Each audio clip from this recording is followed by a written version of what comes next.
May, 1959. The Arctic. Two United States Army officers stood at the edge of the Greenland ice cap. They were measuring coordinates in temperatures so cold, their breath crystallized before it left their lips. They wore polar gear, aviator sunglasses, and expressions of complete calm, because they had been trained never to let anyone read their faces. They were building something enormous, something hidden. The public story was simple. Camp Century was a nuclear-powered Arctic research station. Scientists would study the ice. Soldiers would demonstrate that humans could survive in extreme conditions. Maybe it was even a stepping stone toward space colonization. That was the lie. The real purpose of Camp Century was Operation Iceworm, a classified Pentagon program to construct an underground network of tunnels and missile silos beneath the Greenland ice sheet connected by rail cars. Capable of hiding and launching hundreds of nuclear missiles aimed at the Soviet Union. The ice cap was the cover, the science was the camouflage, and neither the Danish government nor the public had any idea it existed. This is what NATO actually was in its early decades, not just a defensive alliance of democratic nations standing shoulder to shoulder against Soviet aggression. That story is true, but it is only part of the truth. The other part lived in classified archives, in the sealed testimonies of intelligence officers, in documents that have only recently been declassified. A Soviet spy was running MI6's anti-Soviet division for decades. A military exercise almost triggered a nuclear war that nobody ordered. A single submarine officer saved 3 billion lives with a decision he made alone, in the dark, with no radio contact. And beneath the ice of Greenland, there were missiles aimed at Moscow that the people who owned the ice never knew existed. This is the hidden truth behind the world's most powerful alliance. To understand NATO's secrets, you have to understand the world it was born into. April 4th, 1949. Washington, D.C. 12 nations signed the North Atlantic Treaty, one of the most consequential documents of the 20th century. America, Canada, Britain, France, Italy, the Netherlands, Belgium, Denmark, Norway, Portugal, Iceland, and Luxembourg. They signed a single, simple promise. An attack on one is an attack on all. But from the very beginning, the public story and the private reality were two very different things. The publicly stated purpose was collective defense. If the Soviet Union invaded Western Europe, as many military planners feared it might do at any moment, the combined might of the Atlantic powers would respond as one. The private reality was something far more operationally complex, because by 1949, the Cold War was already being fought, not with armies and invasions, with spies, with signals intelligence, with secret operations that would never appear in official histories. And some of those operations were so sensitive that even the countries, supposedly unified under NATO's banner, were being kept in the dark about what their allies were doing. The first and most fundamental secret NATO kept was its nuclear weapons policy. When the alliance was founded, only America had nuclear weapons. The Soviet Union successfully tested its first atomic bomb in August 1949, just 4 months after NATO was established. And suddenly, the alliance had to reckon with a new reality. The next war might last minutes. Cities might vanish before armies could march. NATO's response was to develop nuclear sharing arrangements. Under these arrangements, American nuclear weapons would be stored in 5 European countries: Belgium, Germany, Italy, the Netherlands, and Turkey, where local pilots would be trained to deliver them in a conflict scenario. The weapons were American, the bombers were European, and in several cases, the countries where the bombs were stored were not told the exact number or specifications of the weapons on their soil. Turkey's position was particularly extraordinary. The Jupiter missiles stationed in Turkey were aimed directly at Moscow, capable of reaching the Soviet capital in approximately 12 minutes. Stalin had actually demanded territory from Turkey before NATO was founded. He wanted control of the Bosphorus and Dardanelles, the straits connecting the Black Sea to the Mediterranean. He wanted land in eastern Anatolia. Turkey refused. And that refusal, that geographic defiance of Soviet ambition, was one of the reasons Turkey was eventually admitted to NATO in 1952, after Turk soldiers proved themselves in Korea. But here is what Turkey was never told about its own Jupiter missiles. In October 1962, at the height of the Cuban Missile Crisis, President Kennedy secretly agreed to remove them. The Turk government found out not through diplomatic channels, but through the news. The weapons on Turk soil, aimed at a nation that had threatened Turkey's sovereignty, had been traded away without Ankara's knowledge or consent. This single fact tells you almost everything you need to know about how NATO's nuclear arrangements actually work and who actually makes the decisions. Operation Iceworm was an extension of this logic. The ice sheet of Greenland offered perfect concealment for mobile missile launchers. The theory was brilliant. Underground tunnels connected by rail cars could carry nuclear warheads to rotating launch positions, making it nearly impossible for Soviet satellites or reconnaissance aircraft to determine exactly where the missiles were at any given moment. A moving target is almost impossible to destroy with a first strike. The problem was that Greenland belonged to Denmark. And Denmark had specifically stated it did not want nuclear weapons on its territory. So the United States built them there anyway, under the ice, out of sight, under a cover story about Arctic research. Camp Sentry was eventually abandoned in 1967 when engineers determined the shifting ice made the missile installation impractical. But here is the detail that haunts environmental scientists today. When they left, they buried everything: the reactor, the fuel, the waste. They assumed the ice would preserve it all permanently. They were wrong. Climate change is now melting that ice, and what was buried beneath Greenland in the Cold War may soon be exposed. In the world of Cold War intelligence, no story is more astonishing than that of Kim Philby. Harold Adrian Russell Philby, known to everyone as Kim, was born in 1912 to a distinguished British family. He was educated at Westminster School and Trinity College, Cambridge, where he was brilliant, charming, and socially magnetic. He possessed a gift for making powerful people trust him. He was also a Soviet spy from the age of 21. Philby was recruited by Soviet intelligence at Cambridge in the early 1930s, when the ideological appeal of communism was at its height. He committed himself so completely that he spent 30 years lying to his friends, his colleagues, his country, and his wives.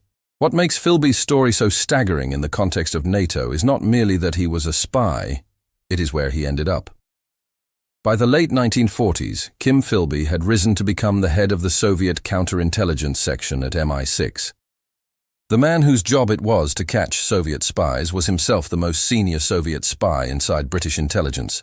Philby had access to the most sensitive intelligence. He knew which double agents the West was running, and he told Moscow.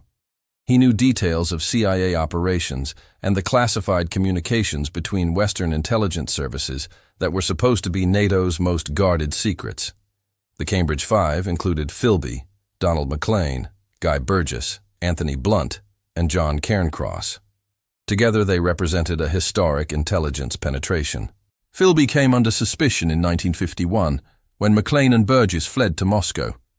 He was interrogated by MI6 but denied everything. He continued working in intelligence until 1963, when he finally defected to the Soviet Union after evidence became overwhelming. He lived in Moscow until his death in 1988, awarded Soviet honors and credited as one of their most valuable assets in history. November 1983. By this point in the Cold War, the world had survived the Cuban Missile Crisis of 1962. It had survived the Yom Kippur War of 1973, which saw US and Soviet forces placed on nuclear alert. It had survived the shooting down of Korean Airlines Flight 007 by the Soviet Union in September 1983, bringing the superpowers to the edge. Now, in November 1983, NATO launched Able Archer 83, a command post exercise simulating the procedures for escalating to nuclear weapons use. What NATO planners did not fully understand was that Soviet intelligence believed the United States might be planning a surprise nuclear first strike. This was the product of Operation Ryan, tasked since 1981 with detecting early warning signs of an imminent American nuclear strike. Able Archer 83 hit nearly every tripwire. It involved unusually high radio traffic and practiced procedures for releasing nuclear weapons. It involved participation by heads of government and came at a moment of maximum Soviet anxiety about Western intentions. Soviet intelligence assessed that Able Archer 83 might not be an exercise at all, that it might be the cover for nuclear war. Soviet nuclear forces were placed on alert. KGB officer Oleg Gordievsky secretly worked for British intelligence to explain the Kremlin's fear. His intelligence, passed urgently to London and Washington, was key to managing the crisis before it spiraled beyond control. Declassified records show the world in November 1983 came closer to nuclear war than at any point since the Cuban Missile Crisis. Not because of a political decision, but because a military exercise was so realistic that the other side thought it was real. In November 2025, the State Department quietly deleted archival records detailing how the 1983 war game could have led to a catastrophic exchange. This suggests the full story of how close the world came may be even more alarming than what has been publicly acknowledged. October 27, 1962. The deepest point of the Cuban Missile Crisis. U.S. Navy destroyers had been pursuing Soviet submarines in the Atlantic for days. The submarine B-59 had been submerged so long it had lost radio contact with Moscow. The crew did not know whether war had broken out on the surface above them. The air inside the submarine was fouled. The temperature had reached over 50 degrees Celsius in some compartments. The crew was exhausted, dehydrated, and operating in near darkness. Then the destroyers found B-59 and began dropping practice depth charges, small signaling charges designed to force the submarine to the surface. But the crew of B-59 did not know they were practice charges. All they knew was that explosions were going off around their hull. The B-59's captain, Valentin Savitsky, concluded that war had started. He ordered the preparation of the submarine's nuclear torpedo, a weapon with a yield equivalent to the bomb dropped on Hiroshima. Launching required the agreement of 3 officers: the captain, the political officer, and the second-in-command, Vasily Arkhipov. The captain and the political officer agreed. If Arkhipov had also agreed, the torpedo would have been fired. U.S. destroyers would have been destroyed, leading to a nuclear response and a global escalation. Vasily Arkhipov refused. He argued with his captain, making the case that the depth charges were signaling charges, not lethal weapons. He insisted they surface and make contact before taking an irreversible action.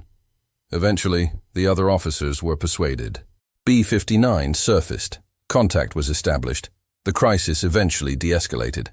Vasily Arkhipov went home. He lived an ordinary life, dying in 1998 of cancer. He received no special honors. His role in the Cuban Missile Crisis was not publicly known until decades later. The man who prevented a nuclear exchange that would have killed billions spent his retirement as an ordinary pensioner. His decision took about 20 minutes. Here is a detail that rarely appears in NATO history textbooks. Between 1954 and 1977, the United States stored nuclear weapons in at least one location that was explicitly prohibited by a bilateral agreement. Denmark had made it clear from the beginning of its NATO membership that it did not want nuclear weapons stored on Danish territory. This policy was publicly stated and understood by NATO allies. Greenland is Danish territory. Camp Century, the secret nuclear missile project buried under the Greenland ice, contained classified nuclear materials and weapons-related infrastructure. The Danish government was not informed of its existence. The Danish people had no idea. This was not unique to Greenland. NATO's nuclear sharing during the Cold War placed American weapons in multiple European countries under conditions ranging from uncomfortable to the outright deceptive. Some host country governments were fully briefed. Others were given partial information. In some cases, the full scope of what was on their soil was concealed from the very governments that agreed to host the weapons. The logic was brutal. If Soviet intelligence discovered where nuclear weapons were stored, those sites would be the first targets in a first strike. The more people who knew, the higher the risk of a leak. Information was compartmentalized, leaving sovereign governments in the dark about what was happening on their own territory. This created a fundamental tension. NATO was supposed to be a democratic alliance, a coalition of free nations acting on shared decisions. But some of the most consequential decisions about nuclear weapons were made at levels of classification that excluded most elected officials. The soldiers at Camp Century worried about radiation exposure from the nuclear reactor that powered the station. Their concerns were noted in internal documents. Those documents were classified. The soldiers' governments didn't know about the station. And nobody told the men about the long-term risks of what they were being exposed to. Not everything in NATO's secret history is tragic. Some of it is simply extraordinary in ways that defy the ordinary imagination. During the 1960s, the CIA grew frustrated with conventional surveillance methods. Intercepting radio communications was useful but limited. Human intelligence operatives could be discovered, turned, or killed. And certain high-value targets, Soviet officials who conducted sensitive conversations in open spaces, remained frustratingly out of reach. The solution someone proposed, apparently in complete seriousness, was cats. Operation Acoustic Kitty was one of the strangest programs ever devised to spy on an enemy. The operation entailed implanting cats with microphones and antennas to spy on Soviet agents. The actual surgical procedure involved implanting microphones, antennas, and batteries inside the cat's body, along with a wire designed to override the cat's sense of hunger so the animal would not wander away in search of food.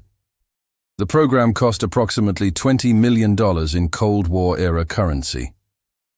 The first operational test involved directing a cat to approach two Soviet officials sitting on a park bench in Washington, D.C. The cat was released from a nearby vehicle. It was immediately struck by a taxi and killed.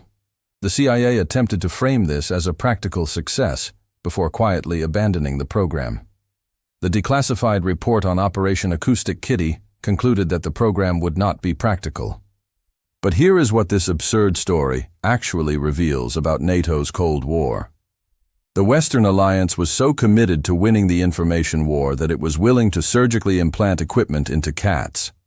It was spending tens of millions on programs that would have seemed like science fiction to the previous generation.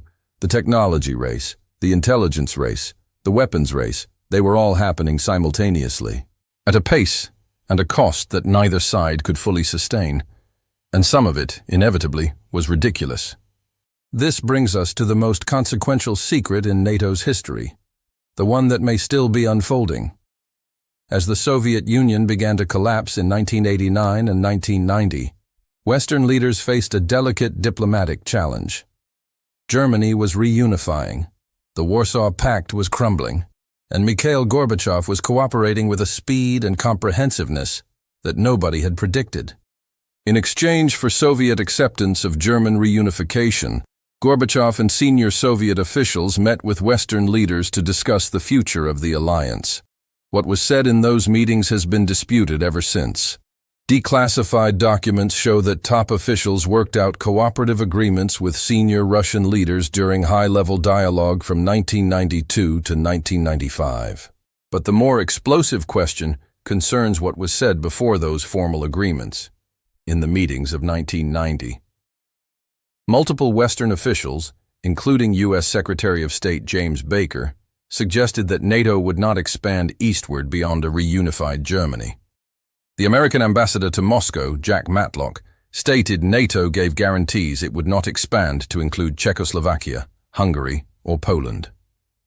Gorbachev wrote in his memoirs, "The Americans promised that NATO would not move beyond the borders of Germany after the unification."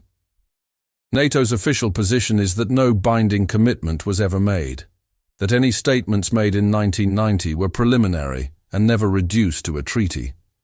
Both things can be true simultaneously. Statements can be made that are not binding, but promises, even informal ones, have weight. And the Russian perception that a promise was broken has been the central justification for Moscow's increasingly aggressive posture toward NATO ever since. Russian President Boris Yeltsin told U.S. President Bill Clinton that he opposed NATO expansion, but saw no alternative to signing the 1997 accord. When Vladimir Putin cited NATO's eastward expansion as justification for invading Ukraine in 2022, he was drawing on this narrative. It is a narrative that lives in the gap between what was said, what was meant, what was recorded, and what was remembered. The secret that may have started the most consequential European war since 1945 was not a military operation. It was a set of conversations. Conversations between men in suits, in conference rooms, at the end of a world that was changing faster than anyone could fully understand. Ankara, Turkey, July 2026. 32 heads of state are gathered for the NATO summit. The choice of host city is a symbol of everything contradictory, fascinating, and deeply human about this alliance. Turkey is a member that bought Russian S-400 air defense systems and was expelled from the F-35 program as a result. Turkey hosts American nuclear weapons at Incirlik and controls the Bosphorus and Dardanelles Straits, the only passage between the Black Sea and Mediterranean. They invoked the Montreux Convention to restrict Russian warships while simultaneously maintaining trade and energy relationships with Russia throughout the war. Turkey brokered the Black Sea grain deal and blocked Sweden's NATO membership for over a year to extract specific concessions. And Turkey personally convinced President Trump to attend. Trump said publicly, "I would not have gone for most people, but he called me up." That President Erdogan is the only leader who managed this is a statement about where power really sits inside the alliance. The largest military alliance in history meets in a country that has defied, served, leveraged, and been essential to it for 70 years. The communiqué will speak of unity. Behind closed doors, the conversations are considerably more complicated. NATO's nuclear posture involves weapons stored in 5 countries whose populations have never been asked whether they want them. The number, location, and conditions of use for those weapons are classified. The decision-makers and their timeline remain secret. The 1983 Able Archer crisis showed military exercises can trigger nuclear alerts. Since 2022, Russia has conducted multiple nuclear exercises. The State Department recently edited Able Archer files, removing records for the first time. The timing raises questions that remain unanswered.